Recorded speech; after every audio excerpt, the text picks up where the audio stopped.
vais vous parler de l'école internationale Preditox et comment une formation permet la valorisation d'outils innovants développés dans le cadre de la recherche dans notre domaine de recherche applicative qui est l'écotoxicologie prédictive par la modélisation. Alors, on appelle cette école Preditox une école d'été, même si la dernière édition a eu lieu en hiver.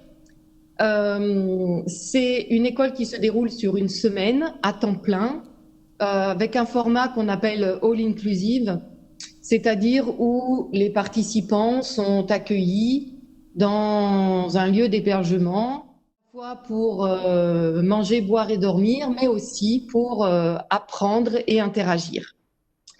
L'objectif de cette école, c'est de former les participants aux méthodes d'analyse de données et de modélisation les plus récentes, issues des derniers résultats de la recherche, pour leur permettre, les aider, les accompagner vers une meilleure évaluation quantitative des risques environnementaux liés à l'utilisation des substances chimiques et leurs effets potentiels sur les écosystèmes. Au niveau du public, nous accueillons au maximum 25 participants et nous sommes une équipe un peu tournante de 5 formateurs. Je dis un peu tournante parce qu'on est 2 au cœur de l'équipe de formateurs, nous sommes toujours là et puis ensuite on compose avec d'autres formateurs qui viennent nous accompagner. Et les participants, ça peut être des écotoxicologues académiques, des personnes qui évaluent des dossiers de demande d'autorisation de mise sur le marché de substances chimiques, qui travaillent dans des agences nationales ou internationales. Ça peut être des gestionnaires, ça peut être des industriels. En tout cas, toute personne qui est concernée par l'évaluation du risque environnemental lié à l'utilisation des substances chimiques.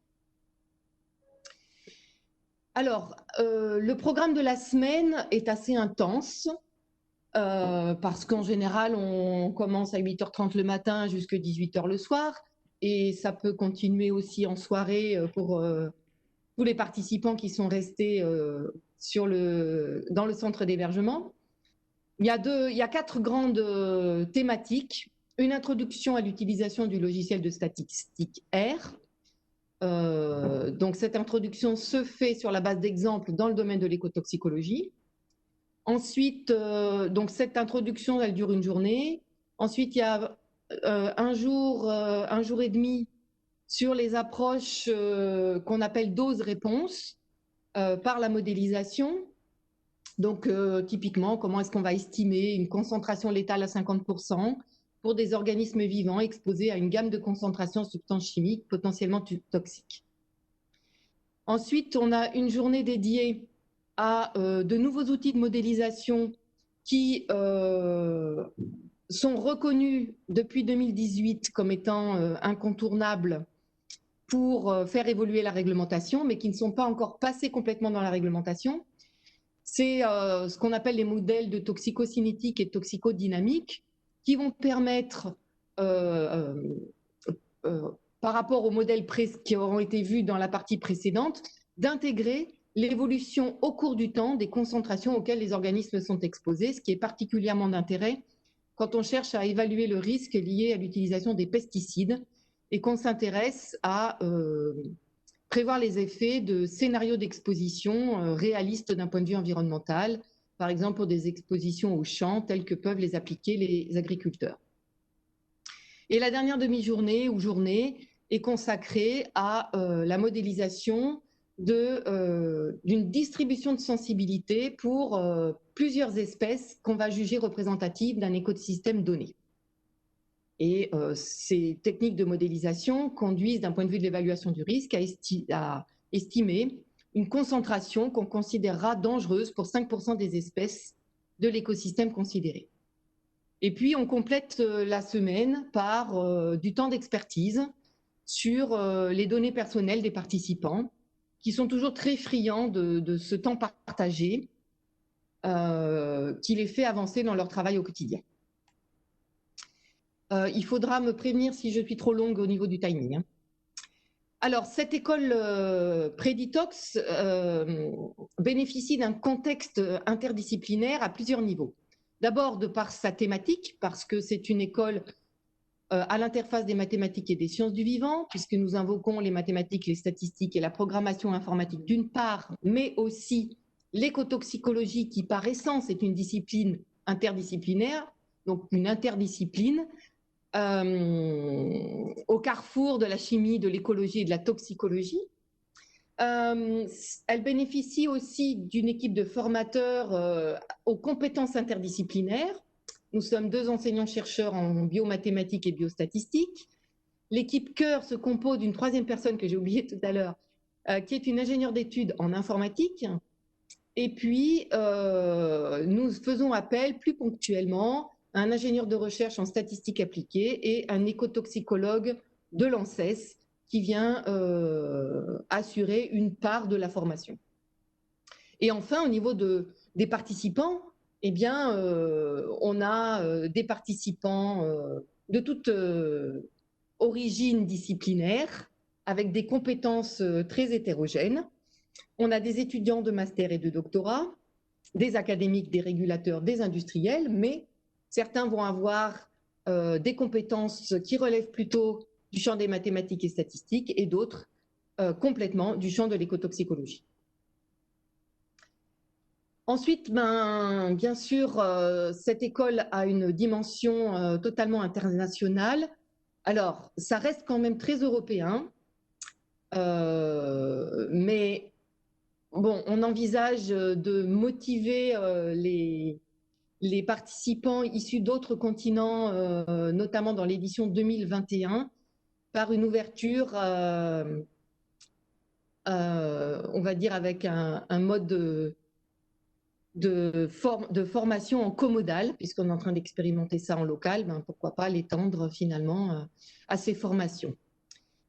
Mais donc, actuellement, effectivement, c'est quand même plutôt européen. Et si je parle de la dernière édition, on avait 50% de participants étrangers en provenance de l'Allemagne, de la Suisse et de la Grèce. C'est aussi un cadre privilégié pour accueillir des étudiants internationaux. Donc j'y reviendrai aussi parce que l'EUR a permis en fait l'accueil privilégié de doctorants issus d'autres universités à l'étranger. Mais ce cadre est aussi unique pour les étudiants parce qu'ils peuvent dialoguer de manière privilégiée avec des professionnels de leur futur secteur professionnel. Et du coup, pour eux, c'est une occasion unique d'étoffer leur réseau et aussi entre étudiants de créer de nouvelles amitiés. Ça, on a des retours d'expérience aussi sur ce point. Et nous bénéficions de la labellisation à l'international de la Société de toxicologie environnementale et de chimie, qui est la CETAC, puisque nous sommes reconnus comme étant une summer school de la CETAC. Bon, c'est un label institutionnel qui ne s'accompagne pas d'un soutien financier, mais malgré tout qui nous permet d'avoir une visibilité internationale et de bénéficier du réseau de diffusion de cette société. Et dans le cadre de cette société, nous sommes reconnus comme formation diplômante pour l'obtention du certificat d'évaluation du risque. Donc ça nécessite pour les participants qui s'inscrivent dans ce programme, non seulement de participer à l'école toute la semaine, mais en plus de valider des compétences acquises au travers d'un examen spécifique qui leur est proposé et que je valide après. Voilà. Vous avez ici un aperçu de la page d'accueil du site web de l'édition 2020 qui s'est donc déroulée en hiver cette année, du 6 au 10 janvier. Et c'est la 3e édition, 2020. Il y a eu une édition en 2014, une autre en 2017 et donc en 2020, la prochaine en 2021, à chaque fois à Lyon, au centre Jean Bosco qui est situé pour les Lyonnais, à côté de la basilique Fourvière, juste au-dessus du grand amphithéâtre. Alors, pourquoi j'interviens aujourd'hui? Parce que H2O a largement contribué à faire de cette école un succès en nous accordant un soutien financier sur l'édition 2020 et nous espérons aussi pour l'édition 2021. Ce soutien financier a permis la prise en charge complète de 3 étudiants parmi les 5 qui ont participé cette année. Alors, je n'ai pas distingué lesquels avaient bénéficié du soutien financier de l'EUR et lesquels autres. Nos 5 étudiants étaient boursiers, on va dire, ou en tout cas pris en charge à 100%, mais voilà, avec des sources différentes, dont 3 grâce à l'EUR. Nous avions un étudiant du Master international IMBRECI qui forme à la gestion et la conservation des ressources. Nous avions une étudiante du Master of Science in Ecotoxicology de l'université de Koblenz-Landau en Allemagne, une doctorante en première année, alors elle n'est pas internationale, mais une doctorante en première année de l'école doctorale de M2, qui est une école doctorale rattachée à l'EUR. Nous avions un doctorant en deuxième année au Helmholtz Center for Environmental Research à Leipzig en Allemagne, et enfin un doctorant en troisième année à l'université d'Osnabrück en Allemagne. Donc des étudiants étrangers allemands. Et les 2 autres français, mais l'un dans un master international. Alors, évidemment, ce que permet aussi H2O, c'est cette visibilité grâce aussi aux listes de diffusion de l'EUR et le fait que nous puissions faire cette école. Et parmi les participants, il y a des utilisateurs directs des outils qu'on présente. Et souvent, parce que chaque édition a donné lieu à des liens collaboratifs après école assez forts. Et pour l'édition 2020, par exemple, Evgenia Shahid Fadou, qui travaille dans une agence nationale en Grèce, était participante et après sa participation, eh bien, nous l'avons intégrée à un groupe de réflexion à l'échelle internationale, européen, chapeauté par l'ACETAC, dont je parlais tout à l'heure, cette société qui nous labellise. Et Evgenia fait partie d'un groupe de réflexion sur les actions à mener pour une meilleure acceptabilité des modèles en évaluation du risque environnemental. Alors ensuite, cette formation, elle permet aussi la valorisation d'outils qui sont développés en recherche. Il y a bien sûr les outils de modélisation qui sont présentés et utilisés. Et en particulier, je voudrais citer le fait que cette école nous permet de faire la promotion d'un package R que nous développons dans mon équipe, qui est le package Morse et qui est spécifiquement dédié aux outils de modélisation pour l'analyse des données en écotoxicologie. Et cette école permet aussi la promotion d'une plateforme de services en ligne qui est développée et maintenue dans mon équipe et qui est en fait une interface web qui va permettre l'utilisation des outils de modélisation pour les utilisateurs qui sont les moins avertis, on va dire, en programmation R et en statistique et qui voudraient faire ça de façon tout à fait transparente et conviviale. Et cette plateforme Mosaïque est particulièrement d'intérêt pour les régulateurs et les industriels. Nous le savons, preuve à l'appui, je vous le montrerai tout à l'heure.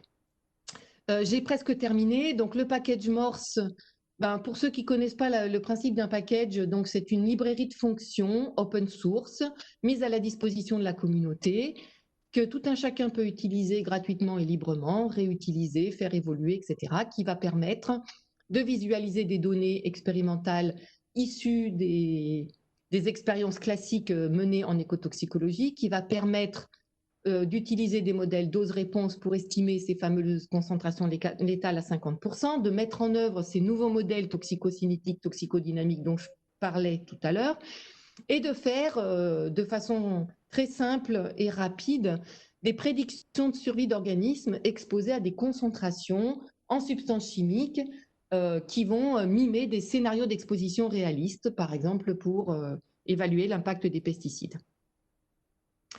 je ne vais pas rentrer dans la polémique du glyphosate, mais ça pourrait aider à une meilleure prise de décision. Et la plateforme Mosaïque, ben, vous avez là la page d'accueil de cette plateforme qui offre ses services donc de manière interfacée, conviviale et avec juste quelques clics. Elle est aussi accessible librement, gratuitement à tout à chacun. Et elle va permettre de faire les mêmes analyses qu'avec le package R, mais voilà, juste en 3 clics, on est capable d'obtenir des indicateurs de toxicité d'une substance pour un type d'organisme donné et d'utiliser ça comme une aide à la décision quand on est régulateur ou industriel ou qu'on doit monter un dossier REACH par exemple. Alors, H2O, ça n'est pas que cette école, en tout cas pour ce qui concerne mon équipe. C'est aussi le soutien au développement de la recherche qui vont être ensuite réinvestis pour la formation, bien sûr, mais l'EUR permet aussi le financement de la recherche et j'ai la chance de bénéficier d'un accompagnement sur un financement postdoc, donc qui va me permettre de prolonger donc le contrat de Aude Ratier qui a déjà commencé pendant le confinement. Nous avons réussi à mettre ça en route et qui pourra continuer grâce à l'EUR. Et donc le projet de recherche sur lequel est Aude, c'est de proposer des nouveaux services en lien avec la modélisation toxicocinétique et toxicodynamique, en particulier sur la partie toxicocinétique. Il va donc permettre de mieux prédire, en fonction de ce à quoi un organisme est exposé, la concentration qui va bioaccumuler à l'intérieur et qui va potentiellement ensuite conduire à des effets. Et le travail de Aude, ça va être de valoriser tous les travaux de sa thèse dans le cadre de son postdoc, en mettant à disposition, par le développement d'outils automatisés, les modèles qu'elle a généralisés pendant sa thèse. Et donc ce travail se fait en cofinancement avec l'ANSES d'une part et l'EUR d'autre part. Et puisque Aude a des compétences de modélisation en écotoxicologie, qu'elle est dans cette dynamique de mettre à disposition un certain nombre d'outils pour modéliser la bioaccumulation des substances par les organismes, eh bien, je l'ai aussi un petit peu aiguillée vers d'autres activités tout à fait en lien pour compléter en fait la mise à disposition d'un nouveau module dans Mosaïque pour traiter les effets de l'exposition des organismes sur la croissance, mais tout type de croissance. Donc ça peut être des effets sur la taille, des effets sur le poids, ça peut être des effets sur des taux de croissance algale, enfin en fonction des données d'écotoxicité qui sont recueillies, maintenant on peut aussi analyser grâce à Mosaïque ces outils de façon tout à fait simple et conviviale. Voilà, j'ai presque terminé. Vous avez un aperçu du début des travaux d'Aude Ratier par le développement de ce nouveau module, donc Mosaïque Biohack, donc pour la bioaccumulation des substances. C'est déjà en ligne, accessible en tant qu'application indépendante et d'ici quelques jours, ça sera directement accessible depuis Mosaïque.